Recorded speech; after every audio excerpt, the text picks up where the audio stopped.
Good morning dear students.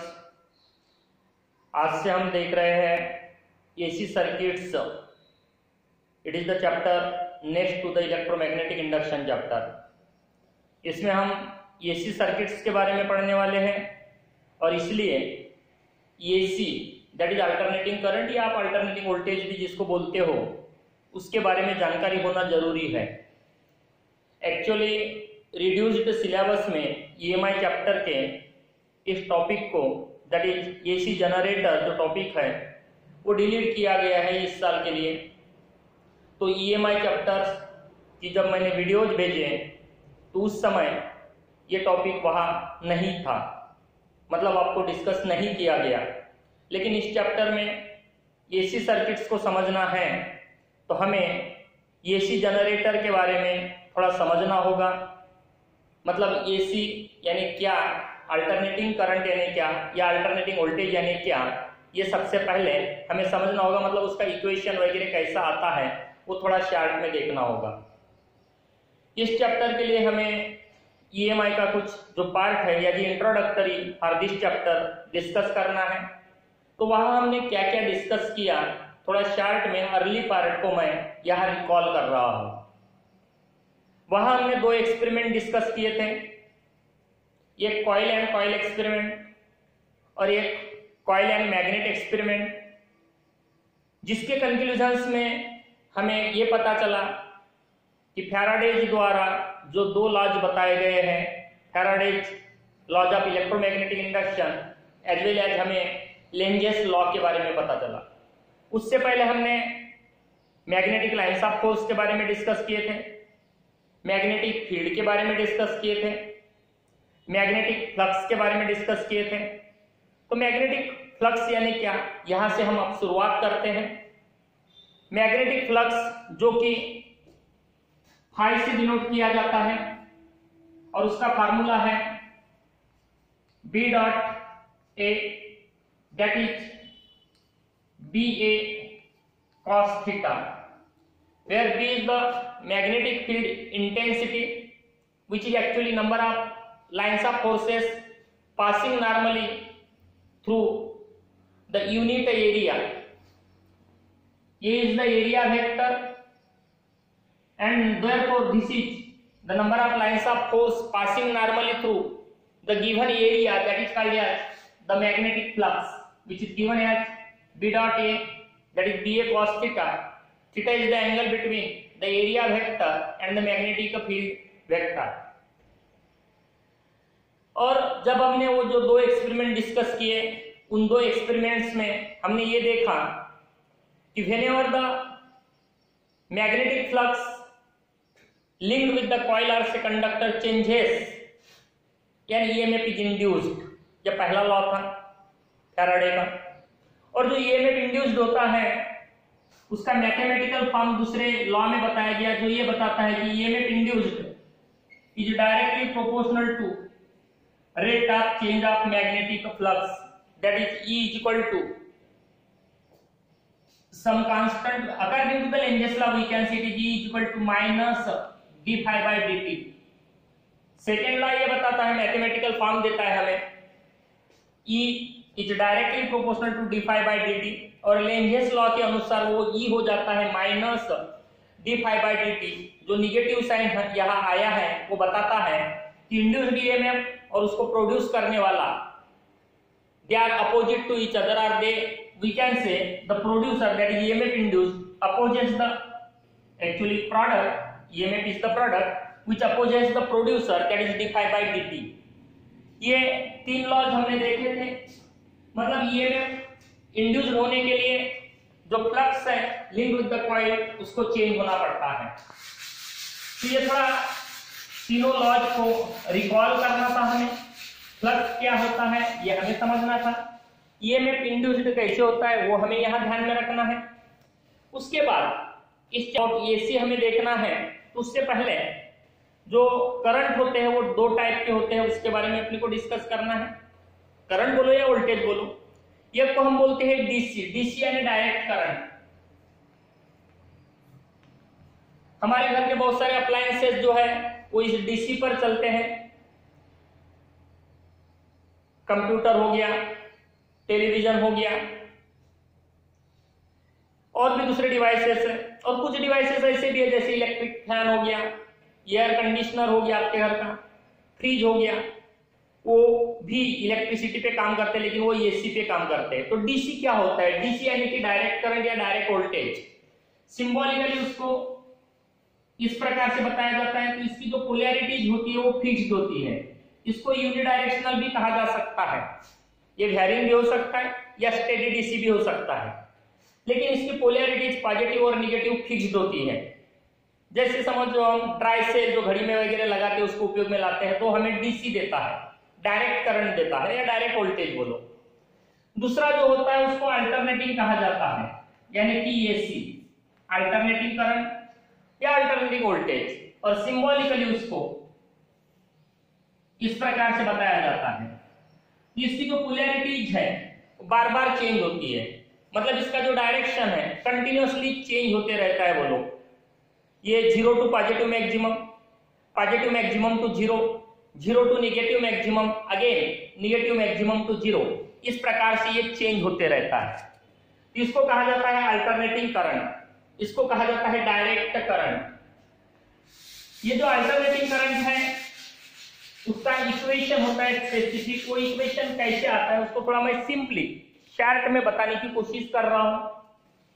समझ के चलो कि हमारे पास एक मैग्नेट है, ये इसका नॉर्थ पोल है और ये समझो साउथ पोल है। इसके द्वारा मैग्नेटिक फील्ड प्रोड्यूस की गई समझो, तो जो मैग्नेटिक लाइंस ऑफ फोर्सेस है नॉर्थ टू साउथ इस प्रकार से अपन बताएंगे। और इस मैग्नेटिक फील्ड में एक रेक्टेंगुलर कॉइल है, वो रेक्टेंगुलर कॉइल को अगर आपको समझना है तो थोड़ा कुछ इस प्रकार से समझो। रूम को एज्यूम करो, जिस क्लासरूम में आप बैठते हो उसका एक वॉल जो भी है समझो नॉर्थ पोल है और दूसरा वॉल जो है वो साउथ पोल है। और ये जो मैं एक यानी किताब आपको बता रहा हूं, ये किताब यानी रेक्टेंगल समझना है, रेक्टेंगुलर कॉइल यानी 4 कंडक्टर से बना है। ये प्लेन को हटा दो बीच में से, ये एक जो बता रहा हूं ऊपर का कंडक्टर, ये वर्टिकल कंडक्टर, ये हॉरिजॉन्टल कंडक्टर, ये वर्टिकल, ऐसे 4 कंडक्टर से रेक्टेंगुलर कॉइल बना है। और फिलहाल जो मैग्नेटिक लाइंस है वो एक वॉल से लेकर दूसरे वॉल तक जा रही है और ये कॉइल इस प्रकार से है। तो आपको केवल ये कंडक्टर नजर आ रहा है रेक्टेंगल में से, ये वाला वर्टिकल कंडक्टर आपको नजर आ रहा है, वही मैं डायग्राम में बता रहा हूं। तो यहां अब ये पूरा हटा देता हूं मैं और केवल ये जो कंडक्टर आपको दिख रहा है थोड़ा कुछ इस प्रकार से इसको बता रहा हूं और एक सिंगल लाइन से मैं मैग्नेटिक फील्ड को बता रहा हूं।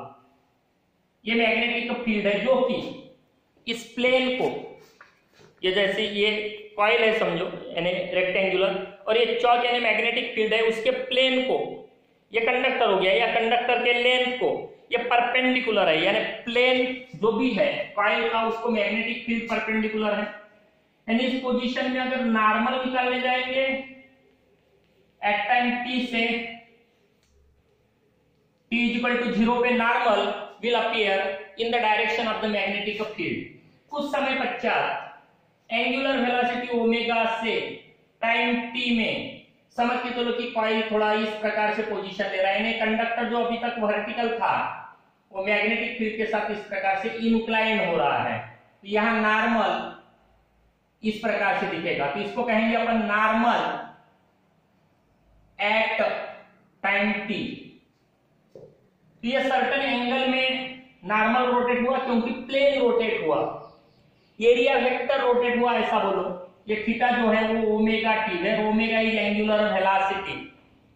ये जो रेक्टेंगुलर कॉइल है समझो उसका एरिया कैपिटल ए से हम बता रहे हैं, नंबर ऑफ टर्न्स इसमें कैपिटल एन है।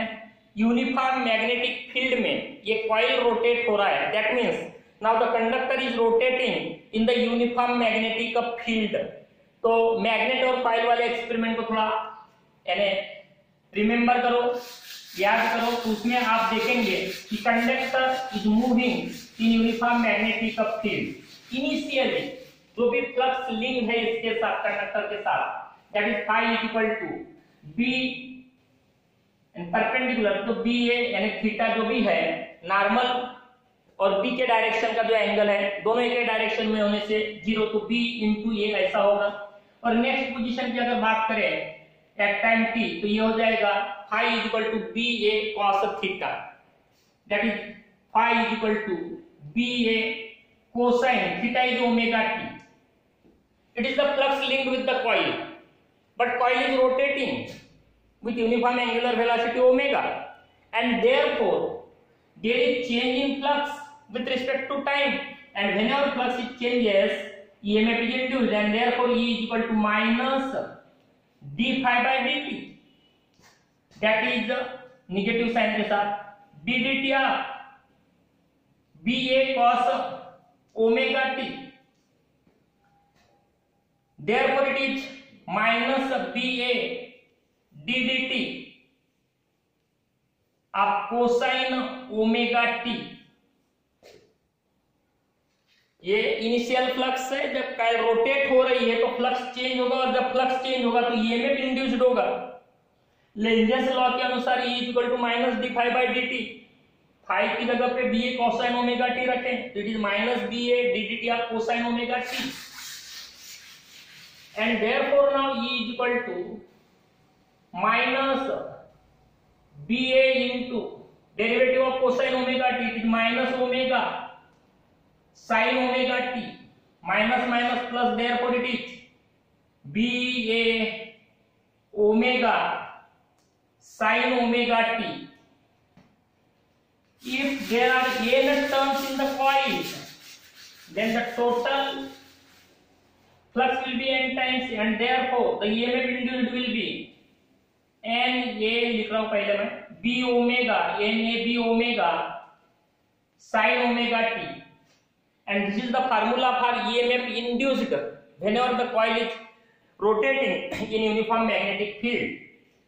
Sign omega t either +1 or -1, and therefore this term indicates the EMF, and whenever sin omega t is +-1, we can say it is maximum and it is denoted by E0, and therefore E is equal to E0 sin omega t, and this is the formula for EMF induced in the coil whenever it is rotating in uniform magnetic field B। जैसे जैसे coil rotate होगा ये जो omega T है normal द्वारा B के direction में, या एरिया वेक्टर और बी के डायरेक्शन वाला जो एंगल है वो चेंज होते जाएगा, स्टार्टिंग फ्रॉम 0, फिर 90 हो जाएगा, 180 हो जाएगा, 270 हो जाएगा अगर 90 का अपन ये लेते तो, और उसके अनुसार साइन ओमेगा टी की वैल्यू चेंज हो जाएगी। अगर हम मिनिमम की बात करें तो पाई और 360 के लिए, पाई और 2 पाई के लिए 180 और 360 के लिए वो 0 हो जाएगा, तो मिनिमम ईएमएफ इज 0, और मैक्सिमम की बात करें तो +-1, it is +-E0, and therefore we can say as the coil is rotating EMF changes from 0 to +E0, again 0, then -E0, again E0, and graphically we can say it is like this.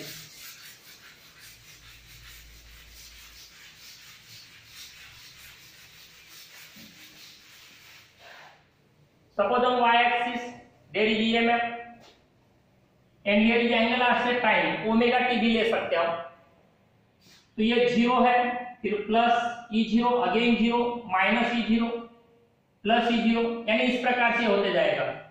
तो omega T ये 0, ये maximum EMF E0 और ये -E0, और इसे कहा जाता है अल्टरनेटिंग करंट या अल्टरनेटिंग EMF। अगर सिंपल सर्किट की बात करें ओम्स लॉ के अनुसार E इक्वल टू होता है IR, and therefore I equal to अगर देखोगे तो ये हो जाएगा E डिवाइडेड बाय R, दैट इज E0 sine omega t divided by R, और ये हो जाएगा maximum current I0 sine omega T.